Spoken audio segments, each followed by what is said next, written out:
حمد و صلات کے بعد معزز سامعین و حاضرین، کتاب رحمت قرآن مجید ہمیں بالکل سیدھی راہ دکھاتی ہے، اور یہ کتاب منزل من اللہ جل شانہ کی نازل کردہ پاکیزہ لا ریب کتاب ہے۔ اس کتاب رحمت قرآن مجید کو اللہ جل شانہ نے بطور تحدی پیش کیا ہے، چیلنج دیا ہے دنیا بھر کے دانشوروں کو، اہل علم کو، سخنوروں کو، شاعروں کو، ادیبوں کو، نثر نگاروں کو اور ماہرین فن کو کہ اگر تمہیں اس کتاب میں شک ہے تو اس کی مثل ایک صورت لے کر آئیں۔ اور قرآن مجید کی جو مختصر ترین صورت ہے وہ 3 آیات پر مشتمل ہے، تو 3 آیات پر مشتمل ایک صورت لے آئیں قرآن مجید کے مقابل۔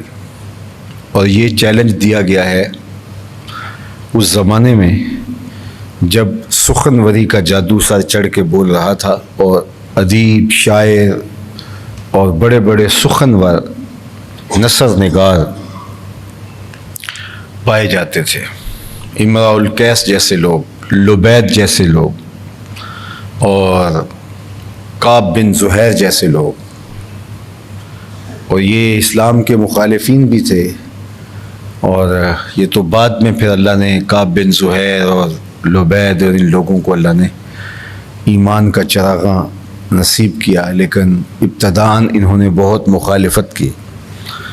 تو جو اس دور کے دانشور تھے، اس دور کے بڑے بڑے شعراء تھے جنہیں ملک الشعراء کہا جاتا، اور یہ لبید کا ہی ایک شعر تھا کہ جس پر ابو فراس نے سجدہ کیا اور کہا کہ یہ اس قابل ہے کہ جس طرح قرآن کے سجدے ہوتے ہیں یہ سجدہ شعر ہے۔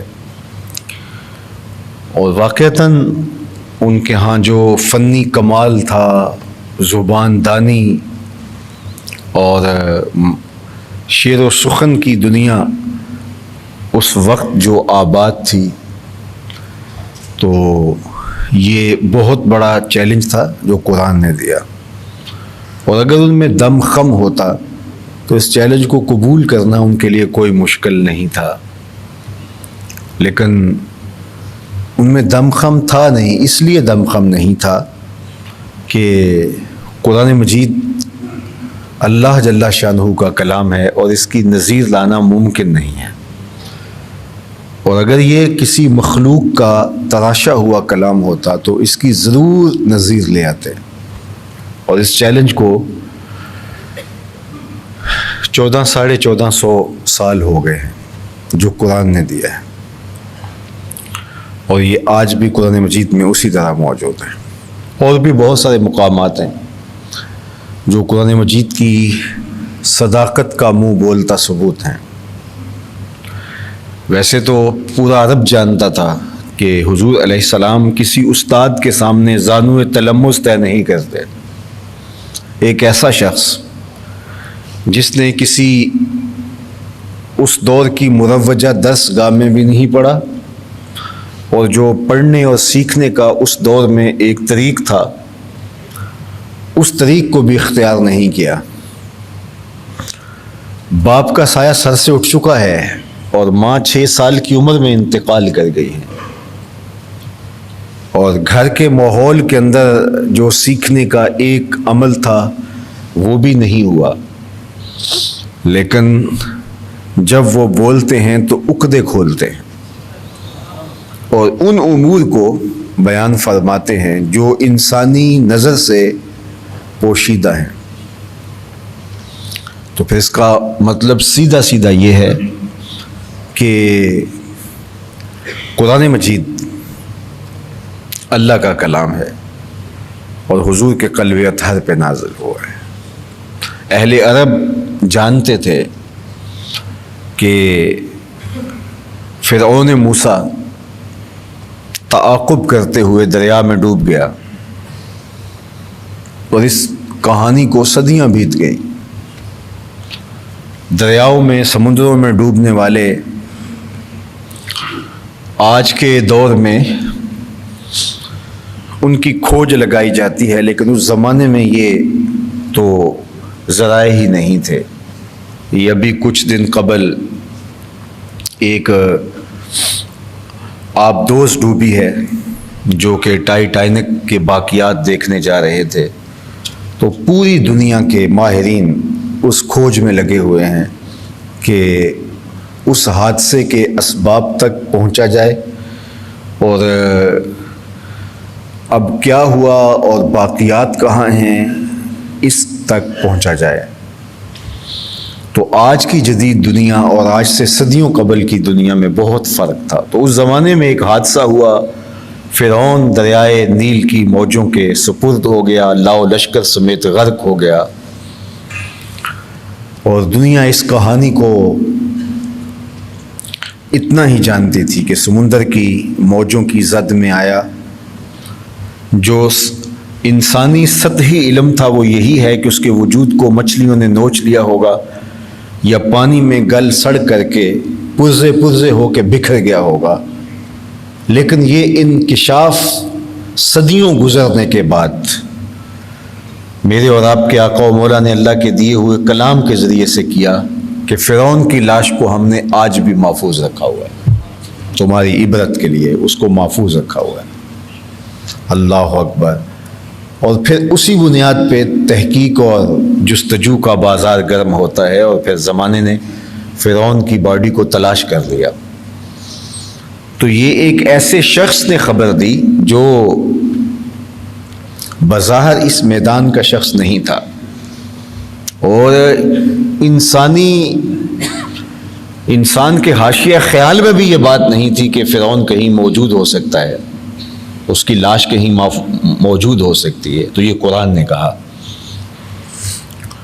رومیوں کی اور فارسیوں کی لڑائی ہوتی ہے تو فارس جیت جاتا ہے،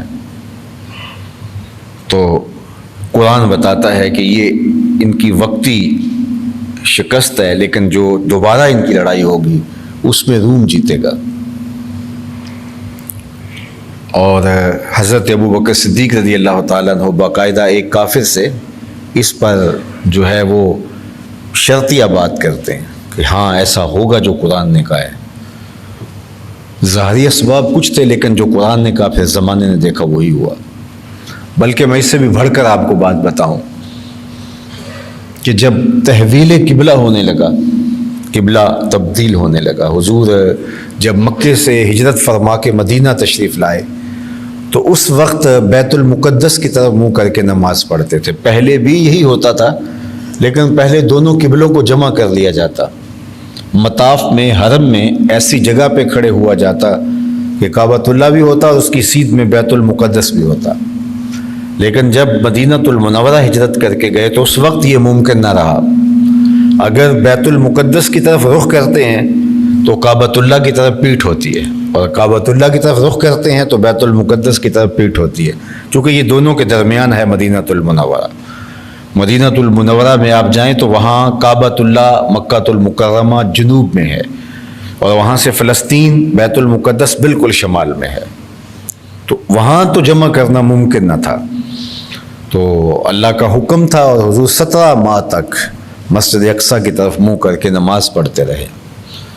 تو 17 ماہ کے بعد تانا زنی کا بازار بھی گرم ہو گیا تھا کہ جب نیا دین لے کر آئے ہیں تو قبلہ بھی اپنا نیا لے کر آئیں۔ یہودیوں نے کہا ہمارے والے قبلے کی طرف رخ کر کے منہ کر کے نماز کیوں پڑھتے ہیں، حالانکہ قبلہ تو اللہ کا ہے۔ تو یہودیوں کی کوئی میراث تھوڑی ہے، لیکن انہوں نے یہ بات کہی۔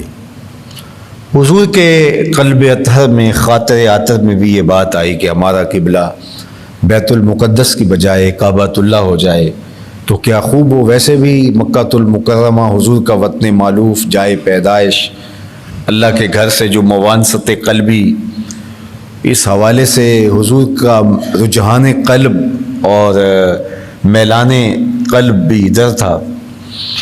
تو حضور کے دل میں بھی یہ خیال آیا کہ یہ تانا زنی بھی کرتے ہیں، اور ویسے بھی اگر قبلہ کعبۃ اللہ قرار پائے تو کتنا اچھا ہو۔ تو پہلے تو یہ خیال دل کی اتھا گہرائیوں میں کہیں موجود تھا، لیکن ایک دن حضور کے دل پر یہ خیال غالب ہونے لگا اور نماز پڑھ رہے تھے حضور، اور 2 رکعتیں پڑھی تھیں اور 2 رکعتیں ابھی باقی تھیں کہ خاطر عاطر میں یہ خیال جو تھا وہ غالب ہو گیا کہ ہمارا قبلہ بیت المقدس کی بجائے کعبۃ اللہ ہو جائے۔ تو 2 رکعتیں ہی ابھی پڑھی تھیں، 2 رکعتیں ابھی باقی تھیں کہ طائر سدرہ نشین جبریل امین کے پروں کے پھڑ پھڑانے کی آواز آنے لگی۔ حالت نماز میں نزول وحی ہوا اور جبریل امین نے حاضر ہو کے کہا کہ محبوب، اگر آپ کا یہ خیال ہے کہ تحویل قبلہ ہو تو پھر دیر نہ کیجیے، ابھی رخ پھیر دیجیے۔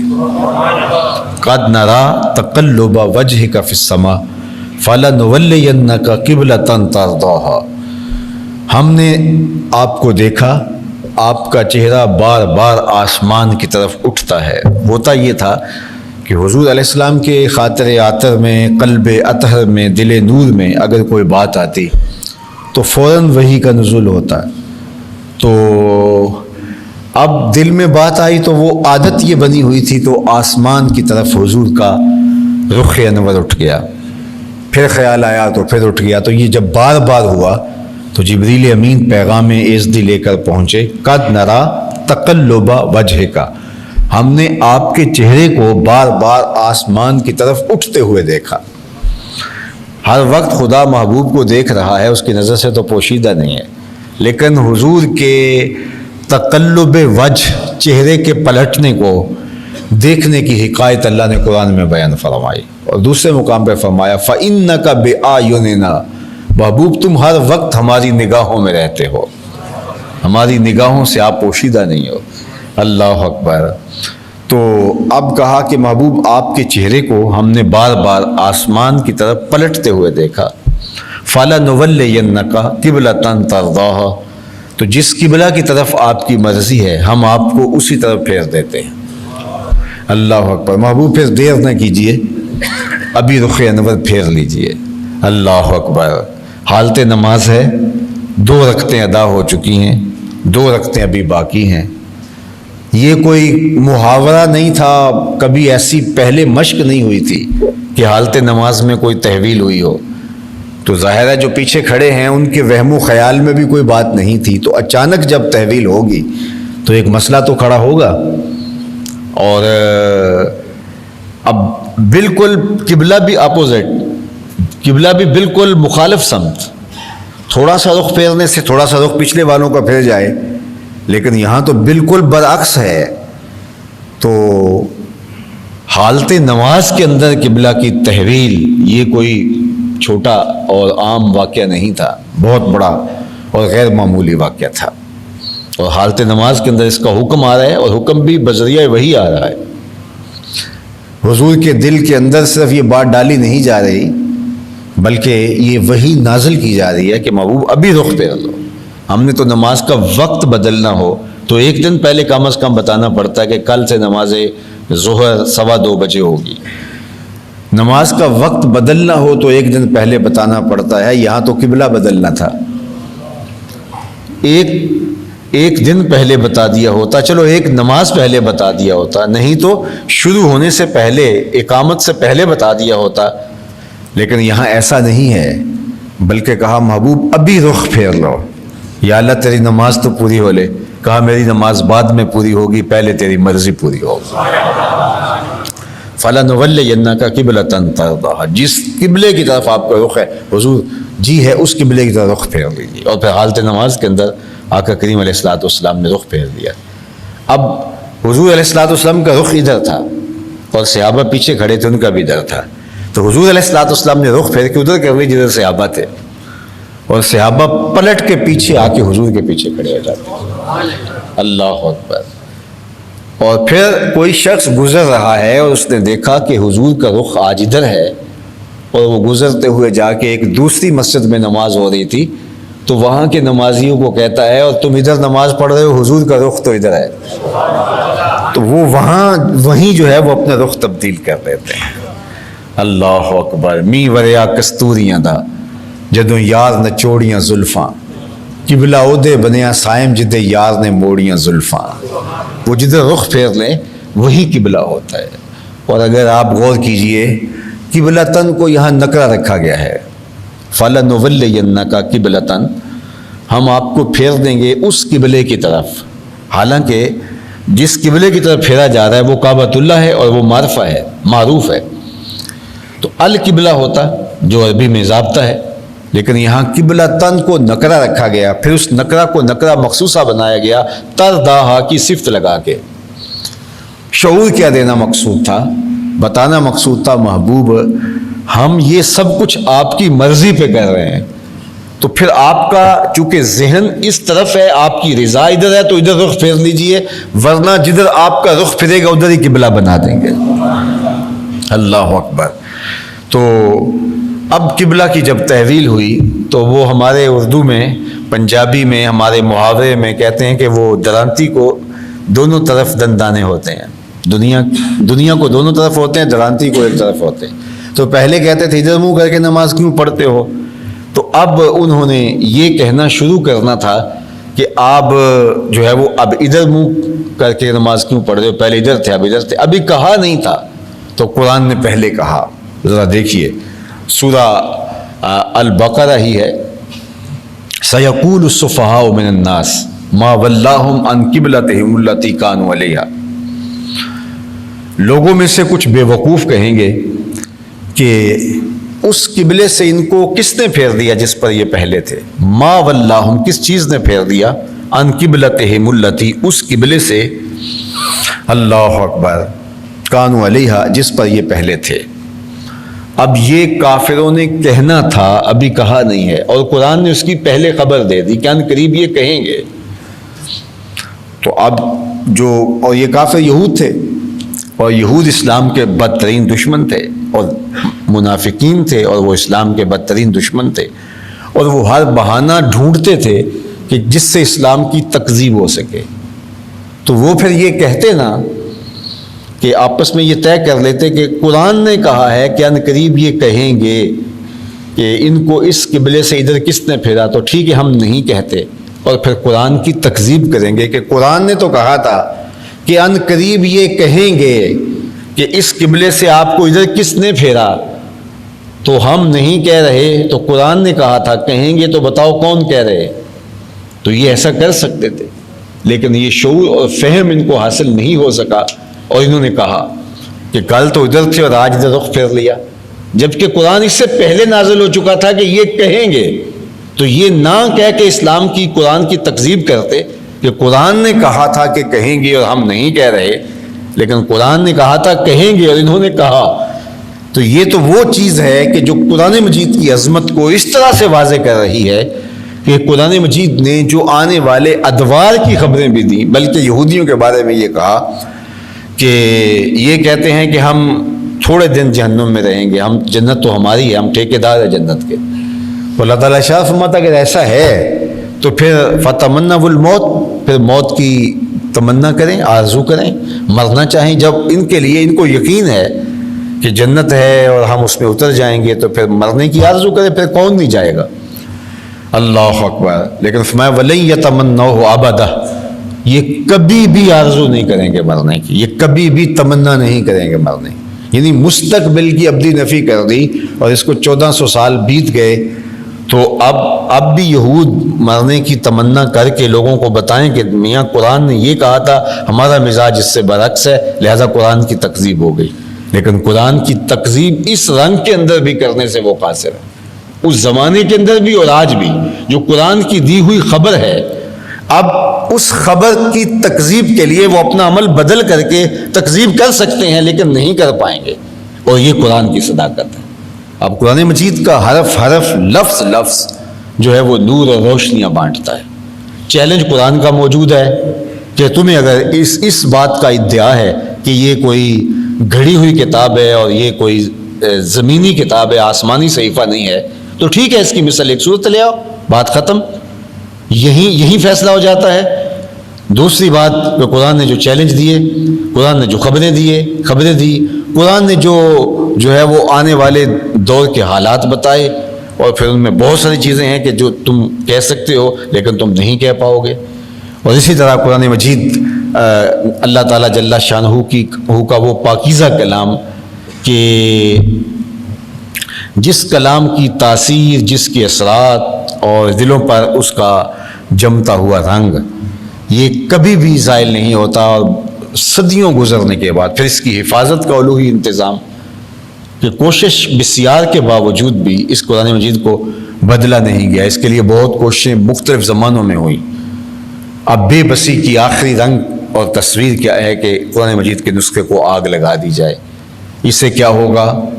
اس سے مسلمانوں کے جذبات کو تکلیف تو ضرور ہوگی، لیکن قرآن مجید کی فکر پر کوئی آنچ آنے والی نہیں ہے، قرآن مجید کی عظمت پر کوئی آنچ آنے والی نہیں ہے۔ تو اس کا نتیجہ کیا ہوگا کہ جو صائب طبقہ ہے، غیر جانبدار طبقہ ہے، وہ سوچنے پہ مجبور ہوگا کہ جس کتاب کی اتنی دشمنی پہ یہ لوگ اتر آئے ہیں، ذرا دیکھیں تو صحیح اس کتاب میں ہے کیا۔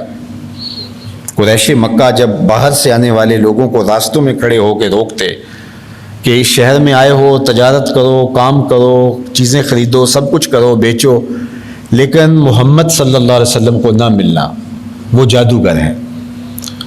تو لوگ پہلے آتے، چیزیں خرید کے چلے جاتے، نہ ملتے، کوئی فرق نہیں پڑتا۔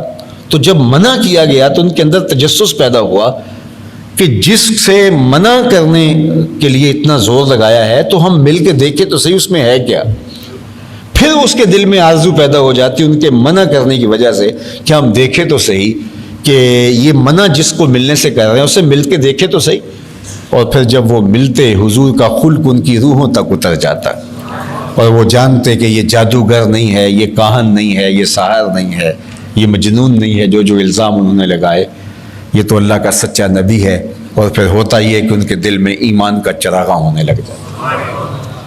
اب بھی انشاءاللہ 9/11 کے واقعہ کے بعد جو ہے وہ مغرب کے بک سٹالز پہ سب سے زیادہ جو کتاب بکی تھی وہ قرآن مجید تھی، اور اس وقت بھی جو ہے انشاءاللہ اس ادھر رجحان ہوگا۔ اسلام کے فطری فروغ کو روکا نہیں جا سکتا۔ مجھے حکومت کویت کا یہ بہت اچھا قدم لگا کہ انہوں نے 1 لاکھ قرآن مجید کے نسخے کو سویڈن زبان کے اندر جو ہے وہ ترجمہ کر کے وہاں تقسیم کرنے کا جو ہے وہ اعلان کیا ہے۔ یہ ایک بہترین انداز ہے۔ صرف سڑک پہ احتجاج کرنا، میں اس کی مخالفت میں نے پچھلے جمعے بھی کہا تھا نہیں کرتا، لیکن اس سے ان کو فرق نہیں پڑتا۔ ہمارے جذبات کا اظہار ضرور ہے، لیکن اس سے ان کو فرق پڑے گا کتنے لوگوں کو قرآن مجید سے آگہی نصیب ہوگی۔ اور ہمیں بھی اپنے اپنے دائرے کے اندر قرآن مجید کی ترویج کے لیے عملی جد و جہد کرنی چاہیے۔